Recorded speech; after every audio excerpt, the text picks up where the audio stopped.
This week I want to look at some of Yeshua's words, which inform us about whether or not we have what it takes to be Yehovah's people. I'll show you what I mean.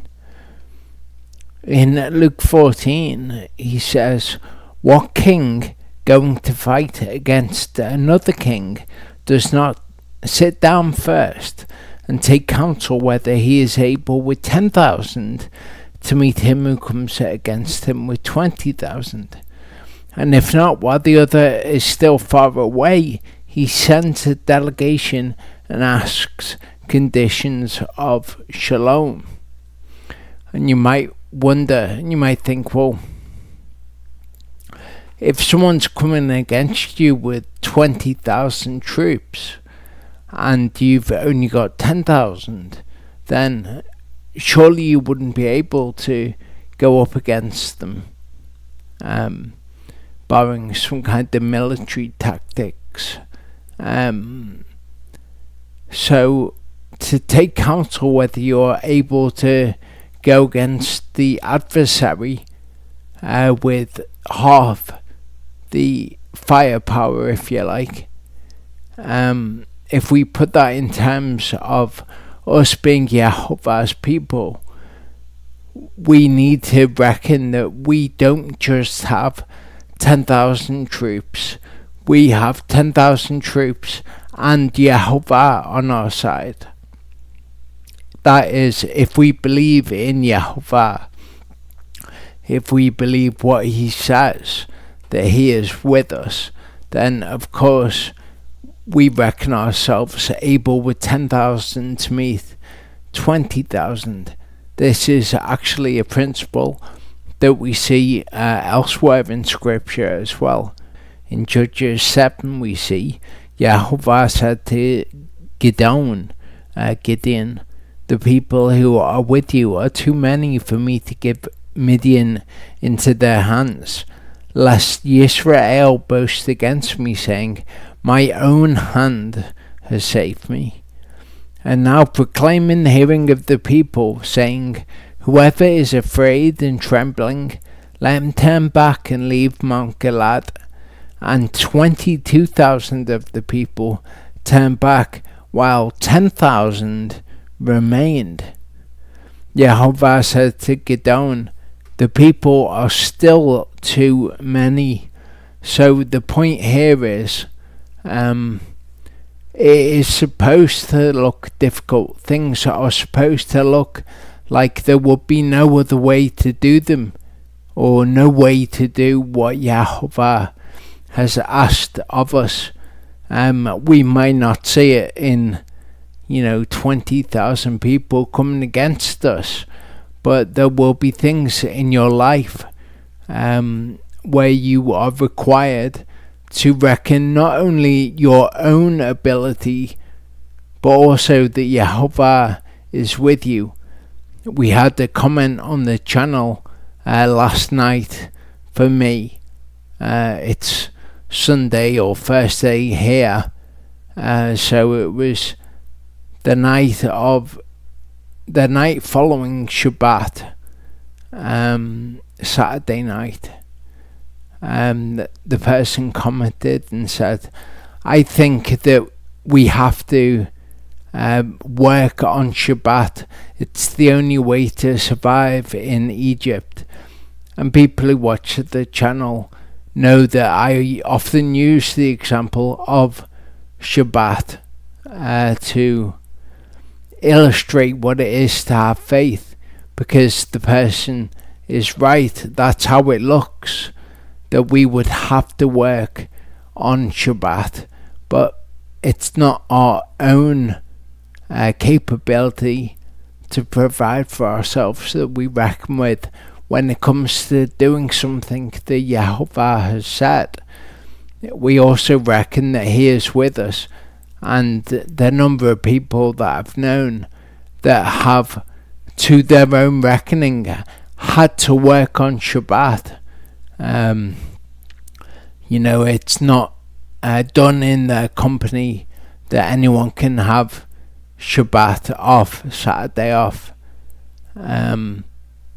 Yet when they went to speak to their boss in faith and said, I will not work on this day, everything worked out great for them.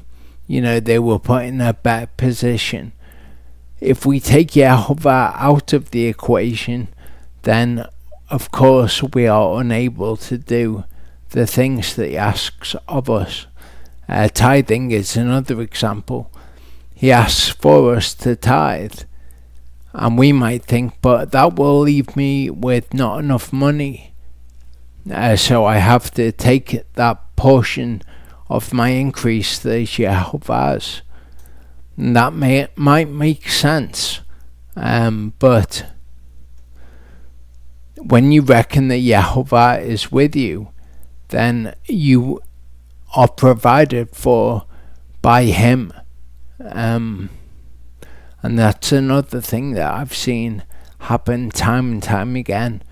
The people think they can't tithe, and then they begin to tithe, and something happens. They get a promotion or whatever it may be that enables them to then afford to give to Yehovah that which is his.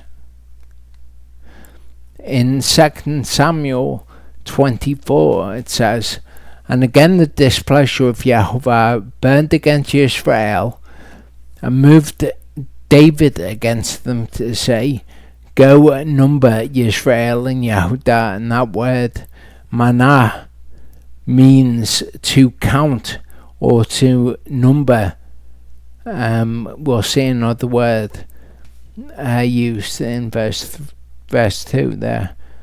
And the king said to Joab, the commander of the army, who's with him, go please throughout all the tribes of Israel from Dan to Be'er-sheva, and count or observe the people, so that I know the number of the people. That word pakad doesn't mean to count or to number. What it actually means is to pay attention to reckon the people. So go and look at the people, so that I may know the number of them. Of course, we know that this is against Torah to do this without taking what was known as the head tax, the payment of silver for each person, to allow the census to be taken. David does it without this census, without the silver. Rather, he takes the census. So later in chapter 24 we see, and the heart of David struck him after he had numbered the people. And David said to Yehovah, I have sinned greatly in what I have done, but now I pray, O Yehovah, take away the crookedness of your servant, for I have done foolishly. So David acknowledges that he has acted very foolishly here. It seems from the surrounding context that David is numbering the people as part of reckoning the forces that he has. So it's like Yeshua saying, would the king not sit down first to see whether he is able, with the number of men that he has, to go up against his enemies? David wants to know how many men he has, what his fighting force is. That's how it seems from the context. It doesn't say that directly. So David here is actually punished by Yehovah. It says that Yehovah moved him to do this. We see elsewhere in scripture that it's actually Hasatan that tempts David to do this. Of course, Yehovah does things by the hand of Hasatan. So both things are true. Yehovah moves him to do it by the the hand of Hasatan. We see that even Moshe is not immune to this. In Exodus 6, it says, "It came to be on the day when Yehovah spoke to Moshe in the land of Mitzrayim. He spoke to him, saying, I am Yehovah, speak to Pharaoh, king of Mitzrayim, all that I say to you." And Moshe says, "Why would Pharaoh listen to me?" Again, Moshe is not reckoning here that Yehovah is working in the situation. He takes Yehovah out of the picture, and that's what we need to avoid doing. We are to obey him, and if we draw close to him, he will draw close to us. Hasatan will try to tempt us and try to mislead us into thinking that we can't do something, that we need to break the word of Elohim, like the example of the Sabbath day. We don't need to profane the Sabbath day. We just rely on Yehovah. In Romans 8, it says, "We know all matters work together for good to those who love Elohim, to those who are called according to his purpose. Because those whom he knew beforehand, he also ordained beforehand to be conformed to the likeness of his Son, for him to be firstborn among many brothers. And whom he ordained beforehand, these he also called, and whom he called, these he also declared right or justified. And those whom he declared right or justified, these he also esteemed or glorified. What then shall we say to this? If Elohim is for us, who can be against us?" It doesn't matter what the odds are in the situation. To reckon that would be to reckon ourselves as the determining factor instead of Yehovah. In Psalm 118, it says, "Yehovah is on my side. I do not fear what man does to me." Doesn't matter if I've got 10,000 and they've got 20,000. Yehovah is for me among those helping me. Therefore I look on those hating me. It is better to take refuge in Yehovah than to trust in man. And that would include trusting in yourself. You don't need to break the Shabbat to provide for you. It's better to take refuge in Yehovah than to trust your own reckoning of how things are. Follow his word, have faith in his word, have faith in him, and he will see you through. 1 John 3:21 says, "Beloved ones, if our heart does not condemn us, we have boldness towards Elohim." So this is an important point.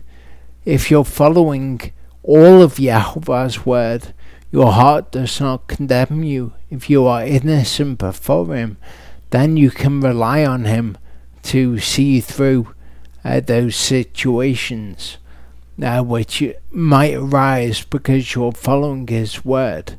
If you want him to be on your side, you have to have a clean heart towards him. In that way we can have confidence that he is with us. Psalm 27 verse 3 says, "Though an army encamps around me, my heart does not fear. Though battle comes up against me, even then I will be trusting." The faithless one, or the one who has faith but doubts, might have difficulty with this, might say, "Oh well, there's 10,000 more troops in the army that's coming against me." But the one with faith speaks as David does here. It doesn't matter what my eyes tell me, what my senses tell me. is the situation. My heart trusts in Yehovah. Even then, I would be trusting. If we look at Yeshua's words again, we see there that he sends a delegation and asks conditions of Shalom in Hebrew, peace. We know that asking for conditions of peace among those who are faithless is something that can be done in disobedience. In Deuteronomy 29:19, we have the one who hears the words of this curse but is disobedient. They bless themselves in their heart, saying that they will have peace or they will have shalom, even though they walk in the stubbornness of their heart. So one can ask for conditions of peace and have peace, even though one is walking in the stubbornness of their own heart and doing what they think is the right thing to do. In 1 Corinthians 10:11-13, it tells us, all these came upon them as examples. It tells us that they were written as a warning to us, and that he who stands, let him take heed lest he fall. It says, no trial, no test has overtaken you, except such as is common to man. People all throughout history have thought better of keeping Shabbat or better of paying Yehovah a tithe. But that trial is something to be expected. And Elohim is trustworthy, who shall not allow you to be tried or tested beyond what you are able. It's never an excuse to say, oh, I had to do it. I thought the consequences were going to be bad for me if I didn't break the word. It says, with the trial, he shall also make the way of escape, enabling you to bear it. In Deuteronomy 30, we're told, this command which I am commanding you today, it is not too hard for you. Don't believe the lies of the tempter who will come and tempt you to believe that you have to break Yehovah's word. In Luke 14, this is the scripture from which we read about the king taking counsel whether he was able. It tells us, count the cost. Each of us must count the cost of following Yehovah, whether we have enough faith to do it, whether we can meet that which comes against us that looks like an overwhelming force. And it's important to be honest with yourself whether or not you are doing that. Yehovah willing, I'll see you next week.